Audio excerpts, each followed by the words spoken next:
Presiden Joko Widodo membuka Indonesia International Sustainability Forum 2024 di Jakarta Convention Center, Jakarta pada Kamis tanggal 5 September tahun 2024. Dalam pidato pembukaannya, Jokowi kembali mengingatkan berbagai tantangan global yang dihadapi negara-negara di dunia di tengah perubahan iklim yang terjadi.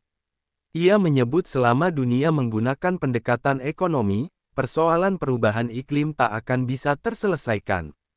Jokowi menegaskan Indonesia terbuka untuk bermitra dengan siapa saja dalam mewujudkan ekonomi hijau dan berkelanjutan.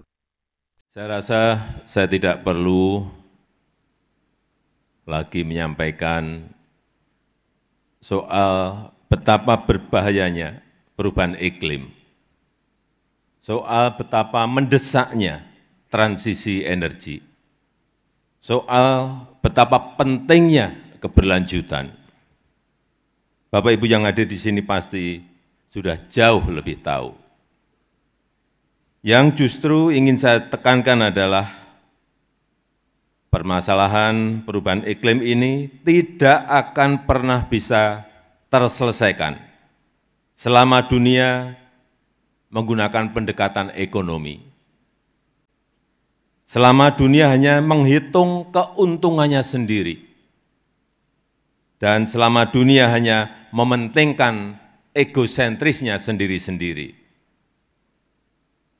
Karena untuk menyelesaikannya butuh pendekatan yang kolaboratif, butuh pendekatan yang berperi kemanusiaan.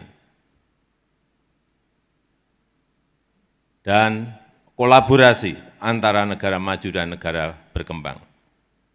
Dan juga kemanusiaan agar prosesnya tidak mengorbankan kepentingan rakyat kecil. Karena ekonomi hijau bukan hanya tentang perlindungan lingkungan, bukan hanya itu, tapi juga tentang bagaimana menciptakan kesejahteraan bagi rakyat, kesejahteraan yang berkelanjutan bagi rakyat. Dan jangan meragukan komitmen Indonesia dalam mencapai net zero emission dan berkontribusi bagi dunia yang lebih hijau. Indonesia memiliki potensi energi hijau yang melimpah, mencapai lebih dari 3.600 gigawatt. Kami juga memiliki PLTS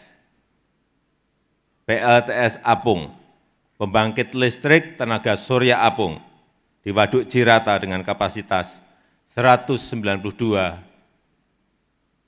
megawatt peak, terbesar di Asia Tenggara dan terbesar ketiga di dunia.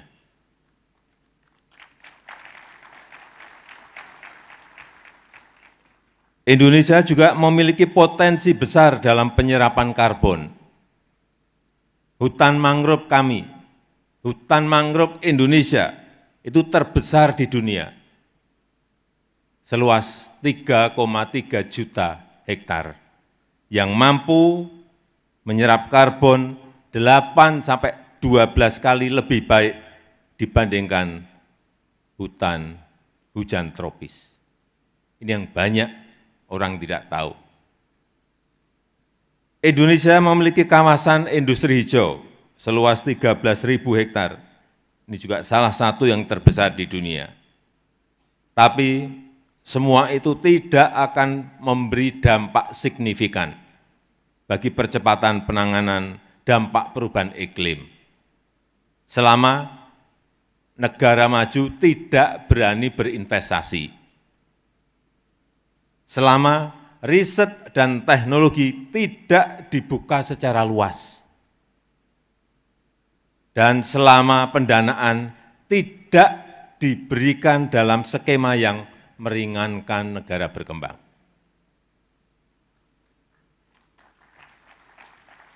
Tiga hal itu penting untuk menjadi catatan kita semuanya.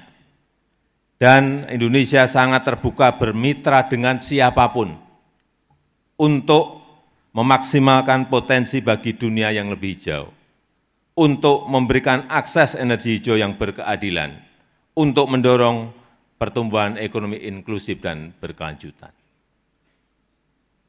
Saya harap forum ISF ini dapat menjadi tempat bertemunya pengetahuan, tempat bertemunya pengalaman, tempat bertemunya sumber daya yang dapat menjadi modal bersama dalam berkolaborasi menghadapi tantangan iklim yang ada. Sejumlah pemimpin dunia dari berbagai sektor dijadwalkan menghadiri ISF yang digelar selama 2 hari ini. ISF 2024 mengangkat tema Toward Sustainable and Inclusive Growth. Forum ISF yang akan dihadiri lebih dari 8.000 peserta itu, menurut Menteri Koordinator Bidang Kemaritiman dan Investasi, Luhut Panjaitan, menyoroti 5 pilar pembahasan, yaitu ekonomi hijau, transisi energi, konservasi alam dan keanekaragaman hayati, gaya hidup berkelanjutan, dan ekonomi kelautan. Forum ISF 2024 merupakan ajang resmi pemerintah Indonesia bagi para pemimpin dunia dari berbagai sektor dan negara untuk dapat bertukar pikiran dan pengetahuan sekaligus memberikan solusi dan praktek terbaik menghadapi perubahan iklim. Gala dinner akan digelar di kawasan Monumen Nasional dipimpin Wakil Presiden Ma'ruf Amin dan dihadiri 500 tamu undangan VIP serta menyuguhkan pertunjukan video mapping dan makanan khas Nusantara. Diah Dewi melaporkan.